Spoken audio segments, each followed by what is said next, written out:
the most powerful day of the year, Lionsgate portal. Psych! There ain't no Lionsgate. Let's get into it. The infamous and new age Lionsgate portal roots from the heliacal rising of the star Sirius, rising above the horizon just before the constellation of Leo.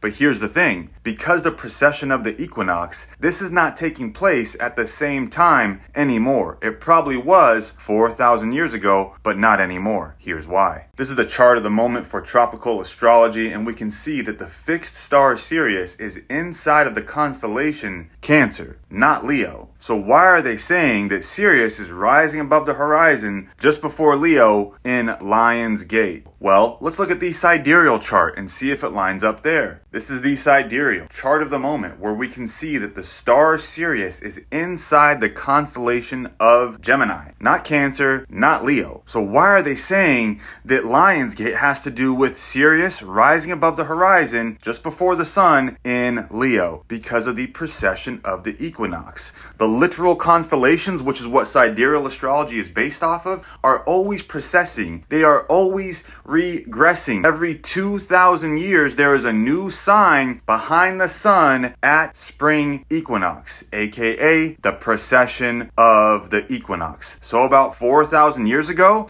this was probably taking place, where Sirius was rising above the horizon just before the constellation of Leo. And that's when Egypt was at one of its peaks. This is where the term the dog days comes from. Here we can see that the star Sirius is inside of the constellation Canis Major. And Canis Major is, of course, the canine, the dogs. And as Sirius was rising above the horizon just before the sun in the constellation of Leo, the hottest time of the year, you would be sweating like a dog. That's why they called it the dog days, because Sirius is in Canis Major and Sirius was rising just before the sun was, when the sun was in Leo. But this was 4,000 years ago. This is not taking place right now. During these dog days, Sirius was rising above the horizon just before the sun in Leo. Yes, but it's no longer doing that anymore. Secondly, let's look at the numerology. The numerology of 88 has synchronicity there, yes, but if you do the entire numerology for the day, 8/8/2025, it doesn't reduce down to an 8. It reduces down to a 7. 7 is not as powerful of a day in numerology as the number 8. That's what they're really harping on here, is the number 8. Tomorrow is going to be an 8 day, and tomorrow is also a full moon. That's number 2. Number 3, the Nile is no longer flooding their crops with SIF to have more nutrient-dense crops. Why? Because they have built a dam now over in Egypt. Sirius is no longer rising above the horizon in Leo. The numerology does not reduce down to an 8 today, and the Nile is no longer flooding their crops with SIFT to have more nutrient-dense crops,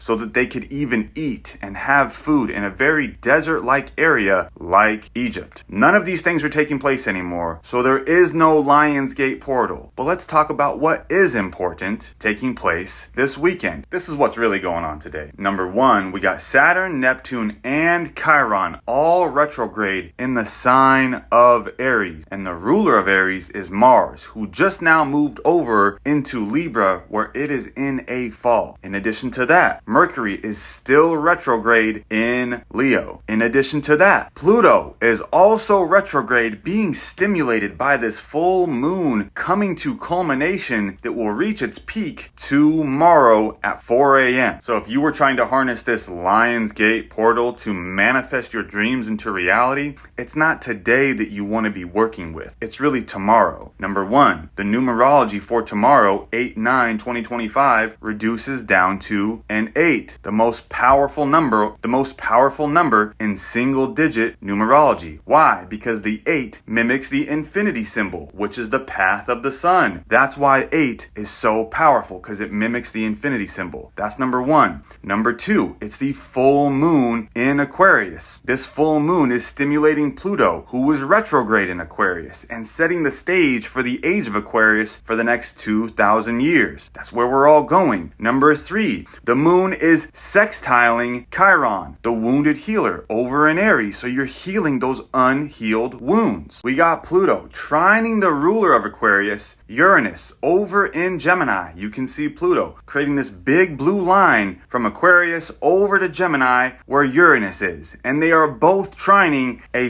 fallen Mars in Libra, but Uranus and Pluto are both lifting up Mars in Libra, giving it more power to create harmony and prosperity in all of these air signs as we are moving into an air age, the age of Aquarius. Last but not least, here's what's really going on with Sirius. It is conjunct Jupiter, the planet of luck, finances, and expansion, who is exalted in Cancer.